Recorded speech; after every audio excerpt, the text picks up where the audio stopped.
Hello বন্ধুরা, আজকে আমি বানাবো কুমড়ো ফুলের বড়া। নিয়ে নেব ভালো দেখে কয়েকটা কুমড়ো ফুল।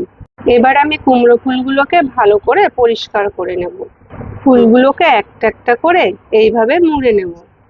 খুব কম সময়ে ক্রিস্পি কিছু খেতে চাইলে আমরাও এই পদ্ধতিতে কুমড়ো ফুলের বড়া বানিয়ে নিতে পারো।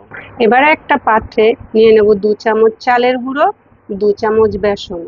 এরপরে দিয়ে দেবো ছোট চামচের 1 চামচ হলুদ গুঁড়ো, 1 চামচ লঙ্কার গুঁড়ো ও পরিমাণ মতো নুন। এরপর দিয়ে দেবো কুচনো পেঁয়াজ ও ধনে পাতা। এরপর অল্প অল্প জল দিয়ে ভালো করে একটা মিশ্রণ তৈরি করে নেব। এবারে কড়াইটাকে গরম করে পরিমাণ মতন তেল দিয়ে দেব। বানিয়ে রাখা ফুলগুলো মিশ্রণের মধ্যে দিয়ে তেলে ছেড়ে দেব। এক করে প্রতিটা ফুল এইভাবে দিয়ে দেবো। এরকম একটা কালার আসলে বুঝতে হবে ভাজা হয়ে গেছে। ব্যাস, একদম রেডি আমাদের কুমড়ো ফুলের বড়া। খেতে কিন্তু দারুণ হয়েছিল।